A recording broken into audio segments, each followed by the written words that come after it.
사람들은 다른 사람들을 만날 때나 또 학교나 회사 그리고 우리는 또 교회 그리고 밖에서 사람들을 만날 때 우리의 인사말이 있습니다. 안녕하세요. 안녕. 네, 편안할 안자에 평안할 영자. 아무 탈 없이 편안함. 그런 안부를 묻고 있는 것입니다. 어떻게 보면 우리말 인사가 히브리 인사말과 비슷한 것 같아요. 샬롬. 그런 의미에서 앞뒤 양옆분들과 인사 한번 해볼까요? 안녕하세요. 샬롬.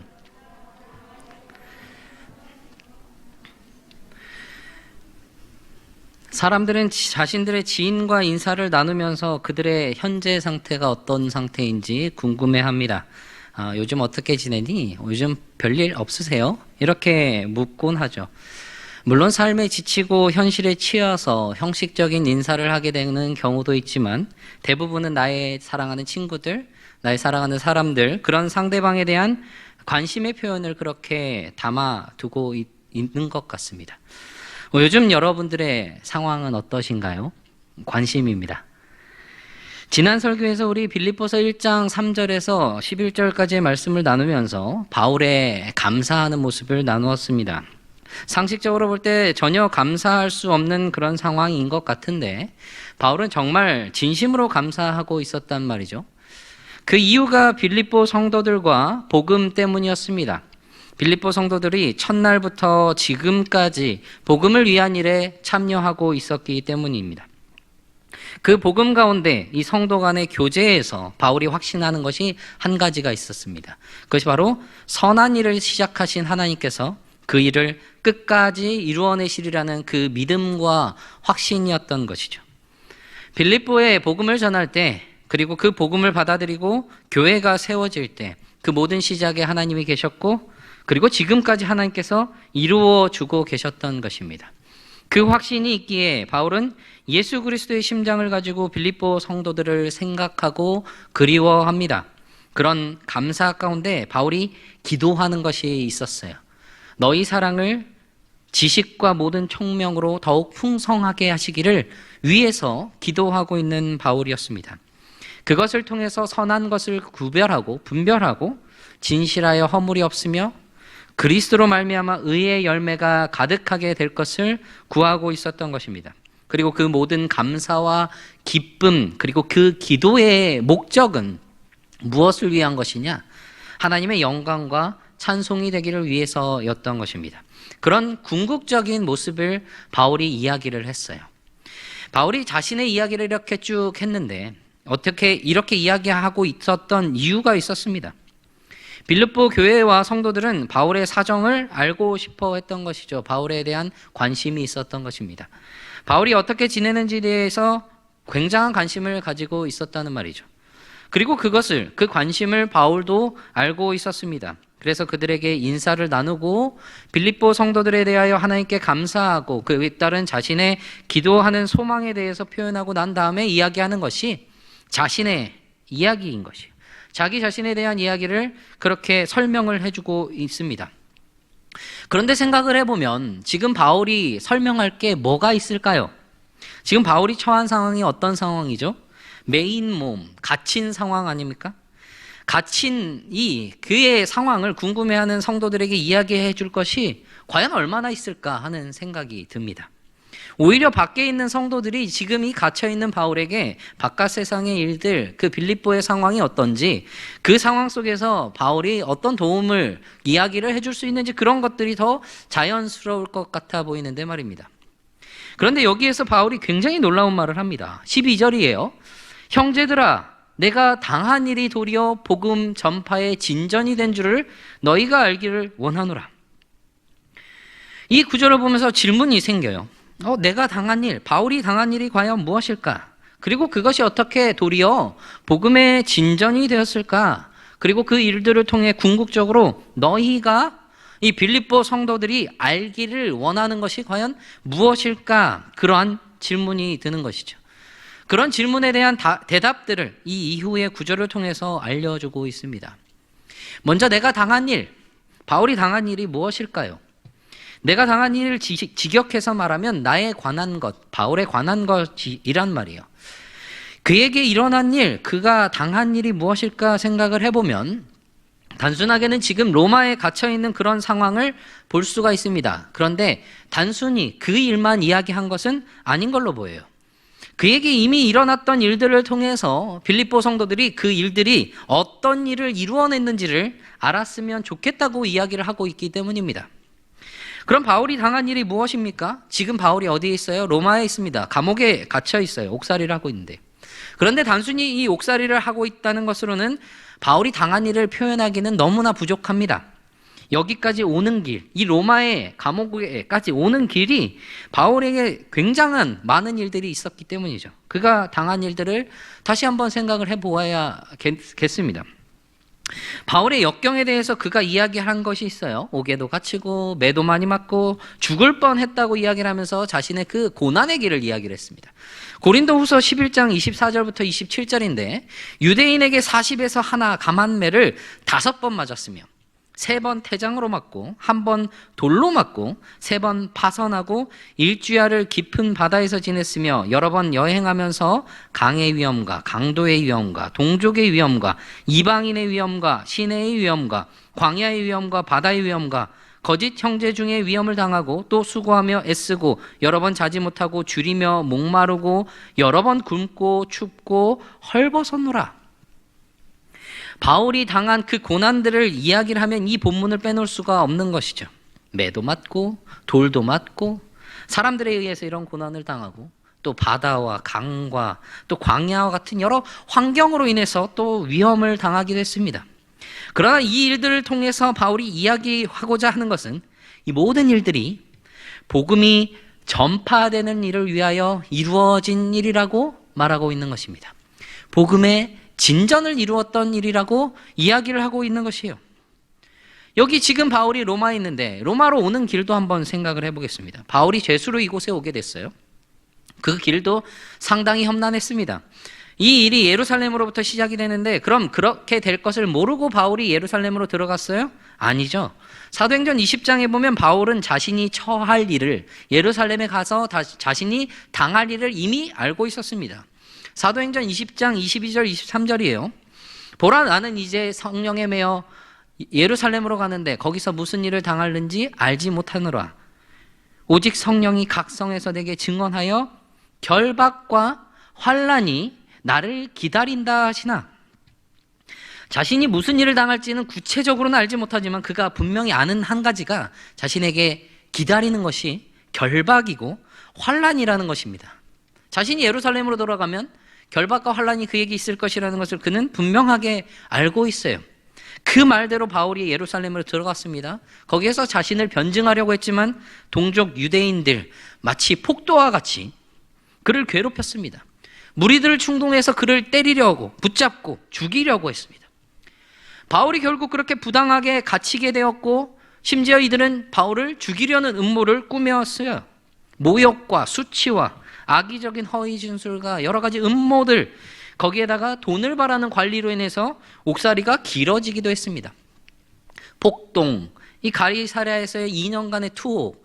그런데 바울은 그것을 무엇이라고 하죠? 돌아보니 이 일들이 도리어 복음 전파의 진전이 되었다. 이렇게 이야기를 하고 있는 겁니다. 여기에서 끝이 났으면 그나마 괜찮았을 거예요. 가이사에게 항소하기로 했기 때문에 바울이 이제 로마로 가야만 했습니다. 죄수의 몸으로 말이죠. 배를 타고 이렇게 가는데 얼마나 고생합니까? 폭풍으로 인해서 오랫동안 고생했습니다. 그래서 배 안에 그 폭풍으로 인해서 배 안에 있는 사람들은 자신들이 살아남을 것이라는 그 희망조차도 점점 잃어만 갔어요. 배가 파손되고 그런 위기 속에서 결국 살아남았습니다. 구조되어서 머물렀던 섬에서는 또 어떤 일이 있습니까? 독사에 물리기까지 했어요. 그렇게 로마로 들어오게 되었습니다. 여전히 사슬에 매여서 말입니다. 이 재판 속에서 이제 어떻게 될지 그 누구도 확답할 수 없는 그런 상황이에요. 그런데 바울은 이렇게 말합니다. 도리어 복음 전파에 진전이 되었다. 바울의 사정을 알고 싶어하고 그가 처한 상황이 어떤지 어떻게 흘러갈지 궁금해하고 있는 이 빌립보 성도들에게 자신이 당한 일, 자신에게 이 일어난 일을 말하는데 이 일들을 들으면 어때요? 걱정할 수밖에 없는 일들입니다. 어떻게 그런 일들이 있을 수 있지? 이보다 더 나빠질 수 있을까 하는 그런 걱정을 하게 만듭니다. 그러나 바울은 덤덤하게 말해요. 내가 당한 일.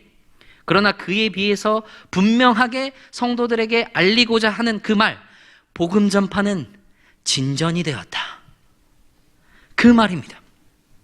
바울에게 있어서 가장 큰 관심사는 자신이 당할 일 혹은 앞으로 당할 일, 그런 바울의 자기 자신의 그 안일함보다는 복음 전파의 진전에 그의 가장 큰 관심이 있었던 것입니다. 복음에 그의 가장 큰 관심이 있었던 것이요. 6절에서 말한 것과 같이 너희 안에서 착한 일을 시작하신 이가 그리스도 예수의 날까지 이루실 줄을 우리는 확신하노라. 하나님께서 다스리시고 통치하시고 이끌어가시는 그 위대하심 속에 자신이 거하고 있음이, 그래서 그곳에서 복음의 전파의 진전이 이루어지는 그 모습들이 바울의 가장 큰 관심사였던 것입니다. 그런 바울의 이 기대대로, 그 관심대로 이 복음 전파의 진전이 이루어지고 있는데 이것이 무엇을 말하는 것일까? 진전이라는 말이 헬라어로 프로코페라는 말입니다. 프로코페. 발전, 진전이라는 의미로 사용이 되는데, 이 단어가 원래는 군대가 이렇게 길을 가면 길이 없는 길도 길을 개척해서 나가야 되잖아요.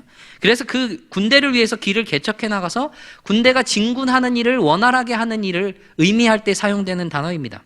무언가 개척해 나가는, 개발해 나가는, 길을 키워주는 그런 것들을 이야기를 하고 있는 것이죠.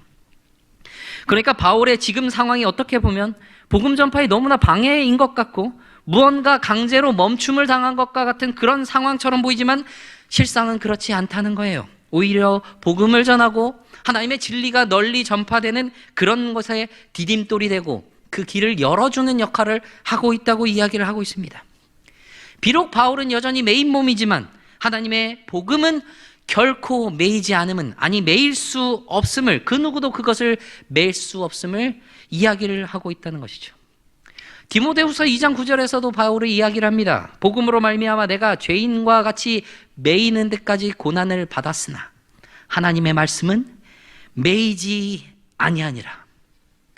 바울의 이 고난과 속박은요, 오히려 복음 전파되는 일이 유익하게 되는 역할을 했던 것입니다. 바울이 말하는 그 복음 전파의 진전이 일어나는 그 현재의 일들이 그에 대한 증거로 나타나요. 바울이 이전에 보여주었던 그 과거의 모습들, 그 과거의 증거들이 지금 현재도 나타나고 있다고 그 증거들이 이야기를 하고 있다는 겁니다. 이후에 결과적으로 그렇게 될 것이라는 잠재성을 이야기하는 것도 아니고요, 앞으로 그렇게 할 거라는 그런 의지를 담아서 말하는 그 의도성을 이야기를 하는 것도 아닙니다. 실제로 그렇게 되었다는 실제적인 결과를 보여주고 있는 것이죠. 13절에서 바울이 이야기하는 것이 바로 그 중에 한 가지입니다. 바울의 매임이, 그러니까 그가 그리스도 안에서 이 감옥에 갇혔다는 것이 모든 시위대 안과 그 밖의 모든 사람에게 나타났다라고 이야기를 하고 있는 것이죠. 그리스도 안에서 감옥에 갇혔다. 그가 투옥된 이유가 무엇인가? 그리스도의 복음 때문이라는 것이 드러났다라는 거예요.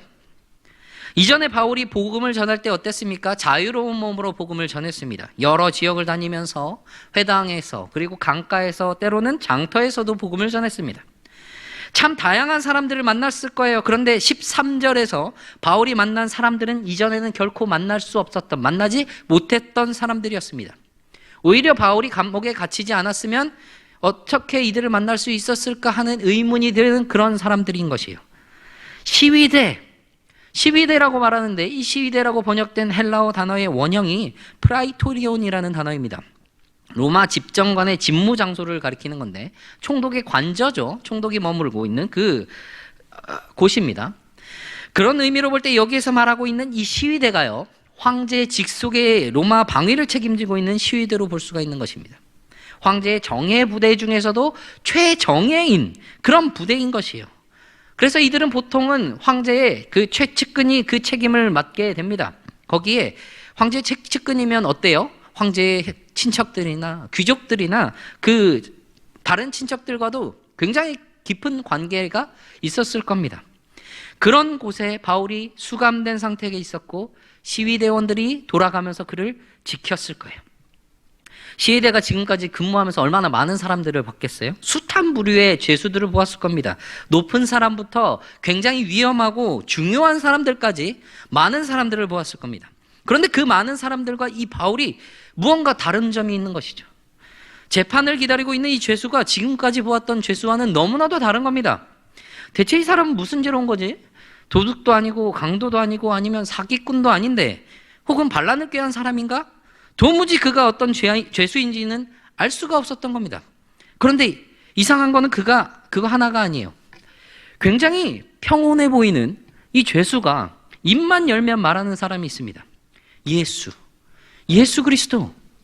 예수 그리스도께서 이 땅에 오시고 죄인들을 대신하셔서 죽으시고 부활하셨다는 것을, 그리고 그 예수 그리스도로 인하여 우리가 새 생명을, 영생을 얻을 수 있음을 계속해서 이야기를 하고 있었음을 말하고 있는 것이죠.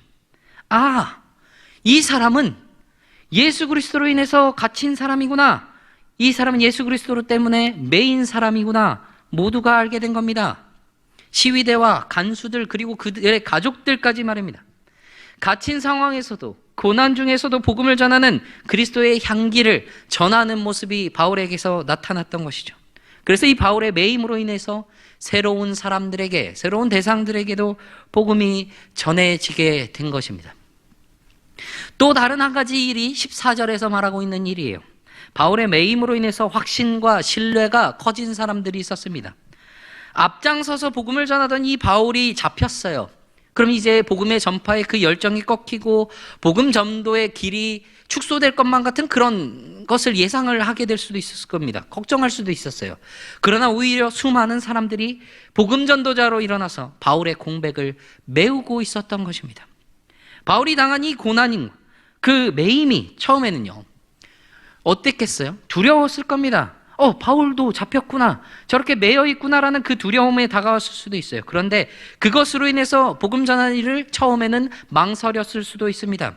그런데 이 투옥 중에서도, 바울이 갇혀 있는 중에서도 여전히 하나님께서 함께 하시는, 그리고 하나님과 동행하고 있는 이 바울의 모습을 통해서, 그리고 그 안에서 여전히 복음 전파를 위해 힘쓰고 있는 이 바울의 모습을 통해 성도들은 확신을 얻고 주님을 신뢰함으로 하나님의 말씀을 담대하게 겁없이 전하게 되었던 것입니다. 그럼 이제 이들은 전혀 두렵지 않았을까요? 그건 아니었을 거예요. 이들이 처한 상황, 객관적으로 볼 때는 너무나 두려운 상황입니다. 너무나 당연히 두려워만 해요. 그러나 이들이 두렵지만 그 두려움보다 훨씬 더 크신 하나님을 신뢰하기에 그 두려움을 이겨내고 그 용기와 열정을 가지고 복음을 전할 수 있게 되었다는 겁니다. 더욱 담대하게 말입니다. 마치 바울이 갇혀있지만 그 속에서도 변함없이 복음과 또 성도들에게 대했던 것처럼 말이죠. 바울이 이전에 당했던 일들 도리어 복음 전파의 진전을 이루어 나갔습니다. 지금 바울이 옥에 갇혔지만 이 일들도 도리어 복음이 더 다양하고 널리 전파되고 진전되도록 하는 기회가 되었습니다. 너무나 감격스러운 일이었어요. 그런데 이 복음의 전진이 이루어지고 있는 이런 상황에서도 언제나 걸림돌이 있었음을 보여주고 있습니다. 두 부류의 사람들이 있었던 것이죠. 선한 의도를 가지고 있었던 사람도 있던 반면 그렇지 않은 사람들도 있었던 겁니다. 어떤 이들은 투기와 분쟁으로 그리스도를 전파하고 어떤 이들은 착한 뜻으로 그리스도를 전파한 겁니다. 15절에서 이렇게 두 부류의 사람을 이야기를 하고 있어요. 투기와 분쟁으로 그리스도에 전파한 사람들은 순수한 태도가 아니라, 순수한 목적이 아니라 바울이 복음을 전함으로 인해서 그 바울의 영향력이 커지는 것을 시기하는 그런 마음으로 복음을 전하고 있었던 사람들인 것이죠. 이들에 대해서 바울이 17절에서 이렇게 이야기를 하고 있어요. 무엇이라고 말하냐면 그들은 나의 매임에 괴로움을 더하게 할 줄로 생각하여 순수하지 못하게 다툼으로 그리스도를 전파하느니라. 투기, 시기, 무엇이죠? 남이 나보다 잘하거나 혹은 잘 나가 보일 때 자신이 그보다 더 낮게 되기를 원하는 마음과 더불어서 이 위에 있어 보이는 사람을 끌어내리고자 하는 그런 마음이 이 투기와 시기입니다. 그리고 여기에서 다툼이라고 번역된 단어가 에리세이아라는 단어인데요. 이 데리시오라는 단어에서 파생되었는데 이 단어의 의미가 무엇이냐면 책임감 없는 태도와 자세로 그저 자신의 이익만을 위해서 일하는 사람들을 이야기를 합니다. 그래서 이 단어가 유대문헌에서 설명을 할 때 하필 오늘 이 단어를 설명하게 되는 게 좀 흥미로운데요. 공직을 위한 선거운동을 하면서 그걸 위해서 속임수와 저급한 술책으로 대중적인 발수갈채를 얻고자 하는 사람들에게, 그런 거짓과 자신들의 이익을 위해서 말하는 사람들에게 사용이 되었던 단어가 바로 이 다툼이라는 단어라는 것이죠. 그러니까 이들에게 있어서 동기가 무엇이냐? 그들의 이기적인 욕망, 이기적인 야망이었다는 겁니다. 바울을 더 괴롭히면서까지, 이 감옥에 갇혀서 얼마나 괴로운데 그를 더 괴롭게 하면서까지, 그를 희생시켜서 그의 감옥 생활에 괴로움을 더하면서까지 자신들을 높이려고 했던 거예요. 이 바울을 낮추면서 끌어내리고, 마치 사울은 천천히요, 다윗은 만만이라고 이야기를 하면서 그 이야기를 듣고 난 사울이 다윗을 죽이려고 했던 것과 같은 그런 모습인 것이죠. 그리스도를 전하고 있지만, 복음을 전하고 있지만 바울을 괴롭게 하고 자신들이 더 나아 보이려고 하는 그런 순수하지 못한 의도로, 불순한 의도를 가지고 전하고 있다는 것을 보여주고 있는 것입니다. 여기에 또 다른 이들이 있어요. 착한 뜻으로 그리스도를 전파합니다. 이들에 대해 표현하는 게 16절이에요. 무엇이라고 말하냐면, 이들은 내가 복음을 변증하기 위하여 세우심을 받은 줄 알고 사랑으로 복음을 전파하나. 착한 뜻으로 그리스도를 전파하는 자들의 동기가 무엇인지를 보여줍니다. 바울이요, 하나님의 이 주권 가운데 주어진 이 복음을 변증하는 직임을 맡은 사람임을 이들은 알았던 것입니다. 그래서 이 착한 뜻으로 복음을 전하는 자들은 바울이 왜 목에 갇혔는지를 알고 있어요. 그리고 그가 갇혀있는 동안에, 그의 공백 기간에 그의 자리를 메우기 위한 동역하는 마음으로 함께 복음을 전하겠다는 그 열정으로 그리스도를 전하고 그리스도의 복음을 전하고 있다는 사람들인 것이죠. 그러니까 이들의 동기는 무엇이냐? 사랑이었던 겁니다. 바울을 향한 그들의 사랑인 또 어떻게 표현되느냐? 복음 전하는 일로 표현이 되고 있다는 거예요. 왜냐하면 바울이 그가 너무나도 열정적으로 했던 그 복음 전하는 일을 하는 것이 바울을 위해서, 그 사랑하는 바울을 위해서 할 수 있는 최선의 일이라는 것을 알았기 때문입니다. 그런 순수한 동기로 그리스도를 전파하고 있는 사람들이 또 있어요. 이렇게 두 부류의 사람들이 있는데, 상식적인 눈으로 보면 우리가 생각하기에 그러면 여기에서 바울에게 기쁨을 주는 사람들이 착한 뜻으로 사랑으로 그리스도를 전하는 이들이고, 투기와 분쟁으로 다툼으로 그리스도를 전파하는 자들은 기쁨보다는 슬픔이나 혹은 분노를 주는 사람이라는 생각이 듭니다. 그런데 바울이 18절에서 이야기하는 것이 굉장히 이해하기가 쉽지 않은 말입니다. 우리 함께 읽을까요? 그러면 무엇이냐? 거칠애로 하나 참으로 하나 무슨 방도로 하든지 전파되는 것은 그리스도니 이로써 나는 기뻐하고 또한 기뻐하리라. 아멘. 바울의 기쁨은요, 전도하는 사람들이 누구냐? 그들의 방법이 무엇이냐라는 것에 있지 않았습니다. 그리스도가 전파되는 것, 그 복음이 전해지는 것 그 자체가 그의 기쁨의 대상이었던 겁니다. 거칠애로 하는 것, 자신의 이기적인 양망을 감추기 위해서 겉으로는 그리스도의 복음을 전하는 그런 태도, 투기와 분쟁으로 다툼으로 그리스도를 전파하는 그 사람들, 그들이 전하는 내용과 전혀 다른, 복음과는 전혀 다른 그들의 속셈이지만 그들이 전하는 그 입을 통해서 전파되는 것은 그리스도이기에 바울은 그리스도가 전해지는 것만으로 기뻐한다는 것이죠. 참으로 하고 있는 사람들, 진실로 정직으로 참된 동기에서 그 착한 뜻으로 사랑으로 그리스도를 전파하는 사람들입니다. 바울은 이 복음을 전하는 자들의 동기가 자기에 대한 사랑에서 비롯된 것이든 아니면 투기와 시기에서 비롯된 것이든 오직 그리스도가, 그리스도의 복음이 전해지느냐 전해지지 않느냐에 모든 관심이 있었던 겁니다. 그리스도의 복음을 앞세운 자신이 받은 그 사명으로 인한 것이었습니다. 자신의 개인적인 감정이 어떠하든지 이 사람들은 너무 나를 괴롭게 하지만 그 감정이 물론 상하겠지만 그럼에도 불구하고 그들로 인해서 그리스도의 복음이 전파된다면 자신에게 해가 있다 하더라도 그것으로 만족한다고 말하는 바울의 모습이라는 것입니다. 바울의 이러한 삶이 무슨 삶이냐? 복음 중심적인 삶이라는 겁니다. 자신에게 처해진 여러 상황들, 고난과 역경과 결박과 환난, 심지어는 개인적인 인간관계에서 오는 그런 어려움까지도 그는 초월합니다. 그것들은 그에게 아무것도 아닌 거예요. 온전히 복음에 사로잡힌 복음 중심적인 삶을 살아가는 사람이기 때문입니다. 나 또한 기뻐하고 또한 기뻐하리라. 전파되는 것이 그리스도이기 때문에 기뻐하고 앞으로도 그 사실로 인하여 기뻐할 겁니다. 그렇게 말하고 있는 것입니다. 바울의 상황, 지금 앞으로의 상황이 어떻게 될지 아무도 모릅니다. 바울 지금 옥에 갇혀 있는데 앞으로 풀려날지 혹은 더 오래 갇혀 있게 될지 아니면 더 어려움에 처할지 심지어는 죽게 될지 모르는 상황이에요. 그러나 전파되는 것이 그리스도라면, 복음의 전진이 일어나고 있다면 그것으로 나는 기뻐할 겁니다. 그런 고백을 바울이 하고 있는 겁니다. 우리의 모든 초점, 우리의 모든 관심이 그리스도가 전파되는 것이 되어야 하는 겁니다. 복음 중심적인 삶이 바로 그런 것이라는 것이죠. 우리 개인에 나아가는 삶의 방향도, 교회에서 맡고 있는 여러 사역들을 해나가는 그 과정 속에서도, 또한 우리가 일상에서 맡겨주신 그 삶을 살아가는 그 가운데서도 우리의 초점은 복음이 전해지는 것에 있어야 하고 거기에 우리 관심이 있어야 한다는 것입니다.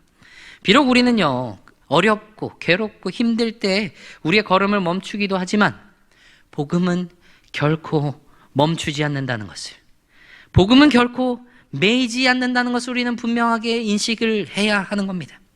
그러할 때 우리가 그리스도 안에서 당하는 그 모든 일들이, 그것이 비록 견디기 힘든 일이라고 할지라도, 우리의 개인적인 인간관계에서 오는 그런 어려움이라고 할지라도 그 속에서 복음 전파의 진전이 있다면 그것으로 우리는 기뻐하는 모습이 되어야 한다는 것입니다. 그런데 이게 실제로 우리 삶에서는 쉽지 않은 일이에요. 여전히 우리는 이 어려움에, 우리의 괴로움에 의해서 무너지기도 하고 복음이 전해지는 것이 아닌 다른 것들에 우리 관심을 두기도 합니다. 그럼에도 우리는요, 이 어려움 속에서도, 두려움 속에서도, 아픔 속에서도 하나님의 그 큰 뜻을 이루시는 것을 신뢰함으로 이겨나가야 하는 겁니다. 결국 어떤 모양이든 전파되는 것은 그리스도며 그것으로 기뻐하고 또한 기뻐한다라고 말했던 그 바울의 말처럼 우리의 기쁨의 대상도 그것이 되어야 하는 겁니다. 그러나 우리가 분명히 알아야 할 사실 한 가지가 있어요. 그것만으로 기뻐하고 있는 바울이지만 그렇다고 투기와 분쟁으로, 다툼으로, 그런 이기적인 욕망에 의해서 전하는 것이 바른 모습이냐? 결코 바른 모습이 아니라는 겁니다. 바른 자세가 아니라는 거예요. 하나님께서 그 일들을 통해서라도 복음의 진전을 이루신다고 하더라도 그 모습은 하나님께 영광이 되고 하나님께 찬송이 되는 모습이 아니라는 겁니다.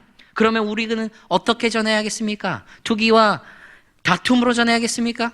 아니죠. 좋은 뜻으로, 사랑으로, 그렇게 복음을, 그리스도를 전해야 합니다. 우리의 입술로, 우리의 삶으로. 복음이 전파되고 거기에 열매가 맺혀서 자라고 결실이 나는 것, 우리의 영역이 아닙니다. 하나님의 영역이죠. 우리가 할 일은요, 복음을, 그리스도를 전파하는 것, 무엇으로? 좋은 뜻으로, 사랑으로, 우리의 삶과 우리의 말로써. 그러할 때 우리의 연약함과 우리의 어려움과 그 아픔을 모두 감싸 안으시고 그것을 통해서 일하시는 하나님으로 인하여 그것이 이루어질 때, 전파될 때 그리스도로 인하여 우리는 기뻐하고 또한 기뻐할 수 있게 되는 것입니다. 그러한 기쁨의 은혜를 누리시는 저와 모든 성도님들이 되시기를 간절히 바랍니다.